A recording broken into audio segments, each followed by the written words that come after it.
Ini bukti tidak boleh dinafikan pelaksanaan hudud di Terengganu. Dan saya tidak pasti sama ada pernah ada orang buat kajian berlandaskan fotografi. Ni di Terengganu ni, kerajaan hukum gerak tangan. Dan gambar ni tidak ada di negeri-negeri lain kecuali di Terengganu saja. Banyak ekspedisi masuk ke negeri-negeri Melayu, tidak pernah kita temui ekspedisi British ataupun luar merakam gambar sebegini. Hanya ada di Terengganu saja. Dan saya amat galakkan kerajaan ataupun IPTA di Terengganu cuba buat kajian yang lebih mendalam, sebab saya rasa rekod-rekod macam ni banyak. Sebab kita nak angkat pelaksanaan syariah Islamiah di Terengganu tu. Dan Terengganu sudah lama buat. Kalau dalam manuskrip memang ada dicerita 1760 dalam jurnal berbahasa Perancis pelaksanaan hukuman bunuh di seberang Taki. Macam mana proses dia ditikam sama mati tahun 1760. Itu dalam jurnal di Perancis. Tapi jurnal ni kena baca lah. Ni gambar, orang tengok tu orang faham. Kali tengok pun orang tahu. Ini ekspedisi Walter Williamsky di Terengganu pada tahun 1899 hingga 1900 di Terengganu. Ini antara bisnes orang Terengganu dahulu. Kita antara pembekal ternakan. Ini bukti bergambar. Orang Terengganu jual lembu, bukan curi ya, jual lembu. Naik kapal kita bawa ke Singapura. Dan ni pada tahun 1900 ke atas dah. Moden dah ni. Yang menarik, gambar-gambar ni sebagai bukti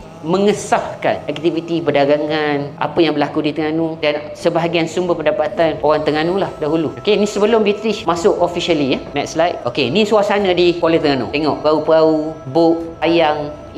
Orang kata ni senario biasa lah kalau main Terengganu. Dia akan nampak bot je. Sebab kita orang panggil negeri ke laut. Ni di sekitar Tanjung, Pantai Layang. Tahu tak Pantai Layang? Sini dulu dia panggil sebagai Pantai Layang. Ni lah, Binjai ni, Pantai Layang. Itu nama asal. Kalau dalam manuskrip buku-buku lama, kawasan ni dia panggil kawasan Pantai Layang. Dekat dengan Bukit Glen. Dan ni sinonim dengan Terengganu lah. Perahu besar. Kita boleh kenal lah. Perahu besar di Terengganu. Itu adalah identiti kita orang Terengganu. Yang bawah tu baru sikit lah. Tapi perahu lama cuma sudah didaftarkan lah. Kunjungan kedua Sultan Zainuddin ke Bangkok.